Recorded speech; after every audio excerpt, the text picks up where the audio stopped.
元彦ほど悪いやつ見たことない。俺もほんま今ビビってんねん。めっちゃ怖いねん、これ。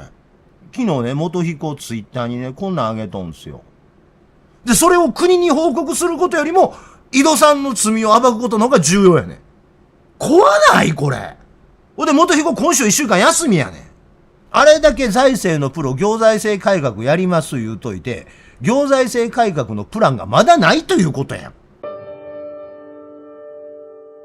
今日こそ、本当に今日こそ、大切な話があるから、斎藤元彦のさの字も出さずに、長官チェックをやり、綺麗に終わろうというふうに思ってたんですよ。ですがですね、開始15分ぐらい前に、元彦の犯罪的な嘘に気づいてしまってね、あれと思って。めちゃめちゃ犯罪的な嘘ついてるんですよ、しれっと。いや、ちょっとね、許しがたいぐらい犯罪的なんですよ。本当に犯罪的なんですよ。で、ちょっとね、怖なってきて、うわ、こいつ邪悪やと思って。いや、この行為をね、っていうか、まだビビってんねん、俺、実を言うと。いや、もう、俺ね、申し訳ないけど、もう52歳ですよ。今年で52になります。あと3ヶ月で52になりますよ。52になります。で、この52年間ね、まあそんな褒められた人生ではないですけども、まあ普通の人よりはトゲの多い門松を通ってきたつもりです。ほんで、いろんな悪いやつ見てきた。悪いやつ見てきた。親殺してるやつとかね。いや、ほんま正直な話。見たことあります。そういう人とお付き合いしたことあります。お付き合いってその恋愛じゃない男ですからね。その恋愛ではないですよ。お友達というか、知人としてお付き合いしたことはあります。あと、プッシャーとかね。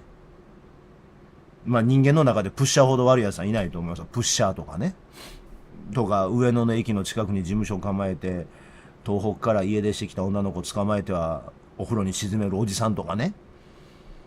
悪い奴見てきました、今まで。それでずっと20年、30年食べてるおっちゃんっているんですよ。で、これはまあ、ラムさんは別に悪いことないけども、例えば、ラムさんなんて強烈やん。あの人、猿捕まえて猿食べんねんで。で、残ったから言って、猿の頭冷蔵庫入れてて、みんなの事務所の。で、次の日に事務所ガッて来て、冷蔵庫開けたら猿の頭入ってて、みんなギャー言うたって。別にそれは悪ないけど、すごい人じゃん。それは、やばい人なだけであって、悪い人ではないわな。でもまあ、ラムさんも普通の人ではないわな。人間ができる悪いことの中のことすべてで悪いことした人と一通りは見たことあります。で、あと、詐欺師ね。しょうもない詐欺師ね。めっちゃ詐欺、まあ、大きな詐欺からちっちゃな詐欺まで詐欺師ね。もうそれ詐欺やんってやつ、ぎょうさんおるよ。でもね、俺ね、ごめん。俺の人生のキャパが狭いからかもわからんけど、俺ね、元彦ほど悪いやつ見たことない。いや、俺がやってる仕事でみんなが知ってる俺の接点。例えばね、籠池夫妻、籠池長男、成長の家関係者、統一教会関係者、幸福の科学関係者よりも、あと、それからと立花隆よりも悪い。籠池母よりも悪い。立花隆もそうやし、籠池夫妻もそうやねんけど、人騙すとき、嘘つくときに口角上がってんのよ。って顔すんねん。だからこういう顔になったりとか、嘘ついてるときの顔すんねん。でもね、元彦ね、真顔で嘘つくのよ。ようわかりやすいのは高市早苗です。高市早苗は人間が小さいから、嘘つくときね、顔固まってんですよ。あ、こいつ今嘘ついとんな、言うて。で、会社でおったら高市早苗みたいな部下がおったらいじり倒す部下ですけどね。嘘ついてるの分かってるから、嘘と嘘を並べて、どうすんのって聞くタイプですけど、元彦ね、ほんまにね、真顔で嘘つくね。いや、ちょっとね、ビビるで。ほんまに。俺もほんま今ビビってんねん。めっちゃ怖いねん、これ。昨日ね、元彦ツイッターにね、こんなんあげとんすよ。令和2年度の要選債490億円の借り換えについては、総務省から地方財政法に抵触する恐れがあるとして今日受けました。この事案の検証は私としては必要なことだと考えています、言うてね。兵庫県はこれまで言うとるわけですよ。で、俺これ見たときにね、財政の検証にね、必要なのは数字とロジックであって、お前の顔は必要ないと思ったんです。で、見る気もないから、この動画を。何言うてんねんと。財政やらなあかんのに、なんで我がの顔アップやねん。いらんやんか。で、そこはね、そのエアテニスとかと一緒で、こいつは自分かっこいいでしょっていうことを見せて、公開線釣りするのが趣味やから、もうそれはしゃあないよ。仕事が違うたら多分、駅前に立ってわーってやってるタイプやと思うけど、今は公職者やからそれできひんって言うてるだけの話でね。それはもう性癖の世界ですよ。今はその知事やってるから一番やりたい駅の前に立ってわーやるいうのをやれてないだけでね。これ多分知事辞めたら多分それしようと思うけど。で、かつ、尾形さんとかがずっと言うてるね、この、井戸さんがやった480億円とか、396億円とか言われて、いろんな数字があるんだけど、この、令和2年の会計処理の違法性というのは違法性で問題なんだけれども、県が、記載許可団体になったり、早期健全化団体になったりする原因の全体の金額から比べたら、この480億円というのは、0.8% のウエイトしかないわけですよ。ごめん、厳密の、ごめん、3.2% のウエイトしかないわけ。0.8 というのは、いわゆる、負担率の 25% のうち 0.8 ってことですから、全体で考えたら 3.2% しかないわけ。借金って返さなあかん借金の 3.2% だけなんですよ。残りの 97% は、元彦時代に生まれてる金利の話なんですよ。で、っていう指摘ってのは散々やってるんですね。でもね、ここで、その要選祭の令和2年度の会計処理をどうするかということを検証する言うてるんです。で、これが多席であるということはわかると思うんですけど、俺がビビってんのはそっから先なのよ。昨日の、俺今朝ね、この今ほんまに震えてんねん。ほんまに怖くて震えてんねん。俺こんな悪いやつ、俺の52年間の人生で見たことないねん。これ多席やんか。ここまでは人間のちっちゃい男やなと、ほんまちっちゃい男やなと、我がの罪を隠すために人の罪を、俺の言うたらね、俺がこの間言うた、例え話で言うたら、唐揚げが100個あると。で、これみんなで食べようと思ってたら100個やと。そやけど、なくなってる。100個の唐揚げ、せっかくみんなで100個の唐揚げあげて、みんなの弁当に分けて詰めようと思ったのに、この唐揚げがなくなってる。で、斎藤元彦なんだなくなってんねん。ここでブーって油つけて、ベッタベタの口で、もう、井戸くんが3つ食べたからなくなったんです、言うてんねん。いや、残りの97個は。いや、もう、それむちゃくちゃやん。もうその段階でむちゃくちゃやんか。いや、野菜も食えいう話ではないと。そこで健康に留意してどうすんねん。いや、レモンかけろとか、そういう議論をしてるんではない。という話は、これまで尾形さんもしてるし、俺はこの唐揚げの話もしてるし、やねんけど、千切りキャベツとか、添え物の話してどうすんの？いや、タルタルでたまに味変しようとか、そんなこと言うてんちゃうねん、俺は別に。ここまで俺は邪悪さを感じないんやけど、昨日の、これドヤ顔で上げとった、これのね、この YouTube の中身を、新聞読み終わった後、ええわ、って見てみたんですよ。で、俺それを見てね、震えてしまったんですよ。何が震えてしまったか言うたらね。これ、井戸さんの問題を検証する言うてんねやろ。俺それ井戸さんの問題を検証すな言うてんちゃうねん。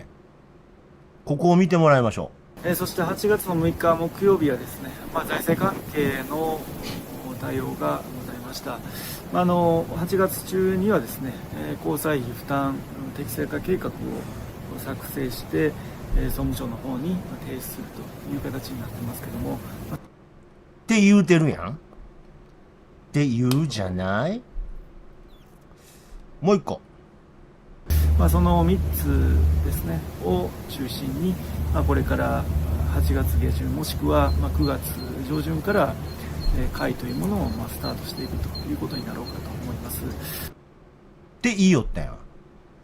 井戸さんの犯罪行為を検証するね、検証会を8月下旬から10月上旬からスタートさせんねんて。って言うたよね。捕まるもんあったら周りに捕まえとって。今からちょっと衝撃の事実。もうほんまになんか柱があった方捕まるとか、なんかわからん、なんか知らんけど、その家族があったら家族の肩にこうすがるとか、なんか、わからん。何しかヘルパーさんおったらヘルパーさんにこう肩押さえといてもらうとかなんとかしながらや。今、井戸さんの犯罪行為を検証する検証部会を8月下旬から9月上旬にかけてやる言うてましたな。で、設置する言うてましたな。言うてましたな。言うてました。言うてました。間違いなく言うてました。はい。産経新聞です。兵庫県に財政早期改善化リスク、地方債不適切発行も影響か、8月に国に計画提出。記事の内容を読んでいくと、どういうことかというと、県は今後、交際費負担適正化計画をまとめ、8月に国に提出する方針としている。国に計画書を提出するのは8月中なの。でもう8月の10日やねん。8月中に出さなあかんねん。ほんで職員夏休み取らなあかんねん。ほんでしれっと9月上旬かもわからへんねんろ、その検証会のスタート。これ、兵庫県が早期健全化団体になってしまうかもわからへんとか、記載許可団体になってしまうかもわからへんとかということよりも、井戸さんの罪を暴くことの方が重要やねん。いや、こんなやつ見たことある？で、それを国に報告することよりも、井戸さんの罪を暴くことの方が重要やねん。怖ないこれ。ほんで、元彦今週1週間休みやねん。この8月に記載許可団体になるかもわからへん。そやから8月中に計画書を出せって総務省から言われてんねんで。でな、さらに怖いのはな、こいつな、ここでな、それやらなあかんのは県議会からの要請があったからや言うとんねん。いや、怖いやろ？実を言うとね、これね、細かい話を突っ込んでくるやつがいるから、補足しておくと、持続可能な財政運営検討会っていうのがあって、そこの議事録を読むとね、こうなってるんです。財務部長さんがね、スケジュールについて語ってるところがあるんですが、ここで、総務省から言われてるから、8月中に何らかの答え出さなあかんと。でも、財務部長が言うてることはどういうことを言うてるか言うたら、投資水準とか、交際費負担適正化計画を、県の全体の歳入歳出改革を検討した上で、その結果として、投資水準とか、交際費負担適正化計画を作らなあかんねんけども、総務省から言われてるから、交際費負担適正化計画の策定スケジュールを先に決まってしもてるんやと。だから、その改革の議論であるとかっていうのができてないって認めてんねんな。つまり、本来なら、県全体の歳入歳出改革をやったの検討、計画を作った上で、その結果でどうやって借金を返していきますかという話をせんといかんのに、実際には総務省から言われてるから、その計画書の報告書のスケジュールが決まってるから、順番逆になってるって認めてんねん。役所の人が。で、それはね、財務部長の言う通りやと思います。それはその仕事の段取り者はそうですよ。借金の返済計画というのは今後経営をどう計画していくかということやけど、ただ国はそんなことよりも先に返済計画出せ言われてるから、どうしようもないねんと。せやが出さなあきませんねん言うてんねん。で、そこで、この財務部長も、せやから計画書はとりあえず出すと。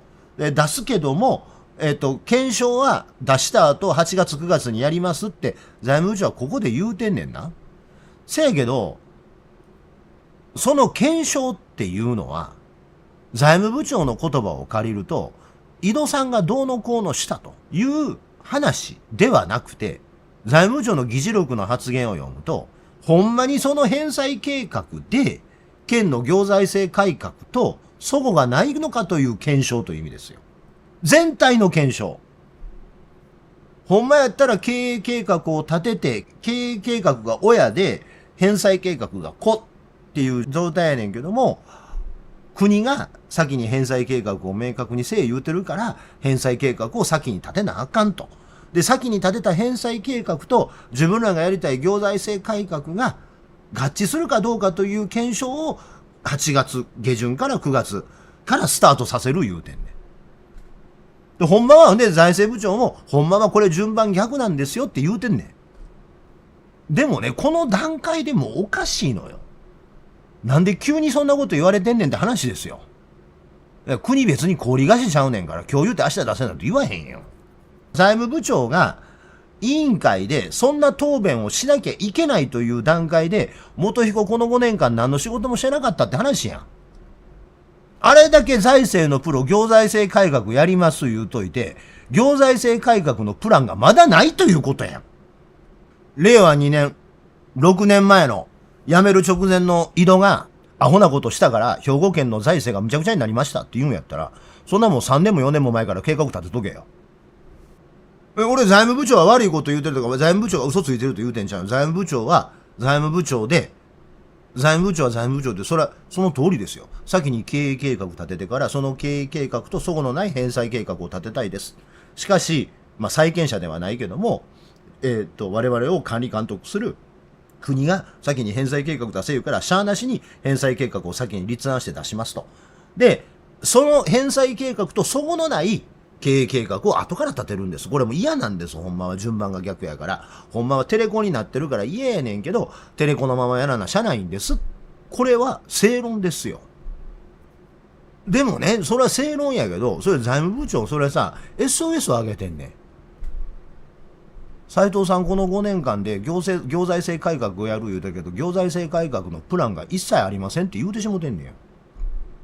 あったらそんなことせんでええん。いや、もう斉藤さんがね、2024年11月に再選された直後に立てた経営計画があるんで、その経営計画の枠の中の返済計画でやりますって言うたらしまえん。それ言われへんねやろ。いや、ノープランです言うてしもてんねん。財務部長それ認めてしもてんねんて。ほんで、井戸君が悪い、井戸君が井戸君。唐揚げ3つ食うた井戸君が、3つも食うた中になくなってもたやんか言うと思う。何してんの。ほんでな、兵庫のことを追いかけてる人ね、早期健全化団体になるいうのは、金利が上がってきたから、顕在化した問題だから、去年11月のね、日銀の政策決定があって以降、顕在化した問題ですよ。でもね、記載許可団体になる話なんかもう、えらい前から言われてたやん。ニュースの順番から言うたら、記載許可団体になりそうだ。今年の6月になって、記載許可団体どころか、早期健全化団体に転落しそうで、ついでに井戸さんの違法行為が見つかったっていうニュースがこの順番。この間何してたん。ほんで、その早期健全化団体になる前の記載許可団体には、この8月になんねんで。もうなるねんで。何してんのこれ。頭の中これでいっぱいなの分かるよ。もうしゃあないよ。そう育ってんねんから、もうしゃあない。頭の中もうずっとこれしかない。いや、見たらわかる、そういう顔やいうのは。もうこれしかない。頭の中これしかない。それはわかる。それは仕事せえよ。俺がこんな悪いやつ見たことないっていう感覚わかる。いや、こんな悪いやつ見たことないよ、俺、ほんまに。いや、ごめん、本職のヤクザの人の中では、悪いことしかできない人っているんですよ。一挙手一投足が全部違法行為みたいな人いる。それなぜ一挙手一投足が違法行為か言うたら、多分それは頭の中がそうなってるからだと思うんやけど、悪いことをすることが法律に違反することに、もう多分報酬体系が脳の中にできてんだよな。本職のヤクザの人の中には、ヤクザしかできひん人っていっぱいいんのよ。すごい、この人ヤクザやなかったら多分政治家でも天下取ってたやろなとかみたいな人もその中にもいてはるけども、この人はヤクザしかできひんなっていう人もいっぱいいてはんのよ。そんな人より悪い。高市早苗は能力が低いってだけなのよ。単に。高市早苗を見るとね、いつでも思い出すのは、手塚治虫の漫画とか藤子不二雄の漫画に出てくる赤ちゃん博士です。わかる？赤ちゃん博士って赤ちゃんでさ、ものすごい博士でさ、こんな白衣着てさ、赤ちゃんやけど、博士やから白衣着やなあかんけど、白衣着てるから、こう、その大人の白衣やから、手のとこ、袖のとこブランブランになってるキャラクターおるでしょ。これなんか口におしゃぶりとか加えてんねんけど、博士で、ダブダブの白衣着てる、おるやん。白衣引きずってるやつ。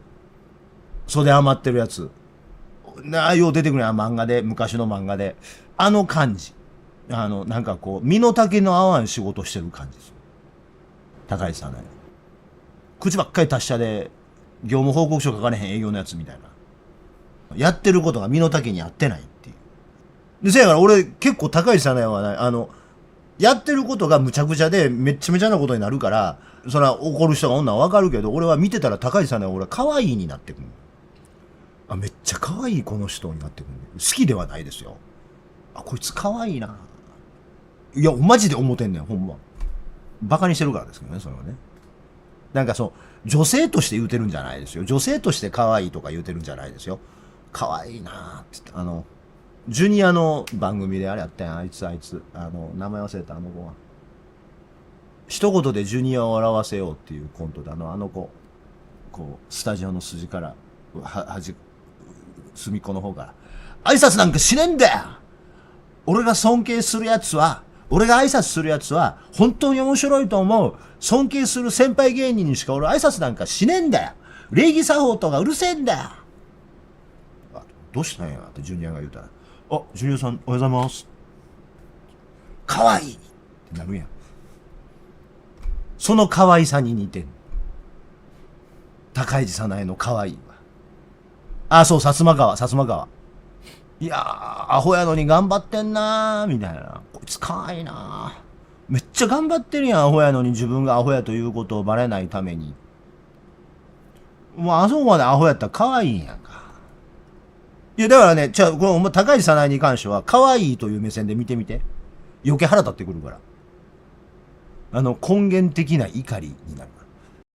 ぜひチャンネル登録といいねボタンを押してください。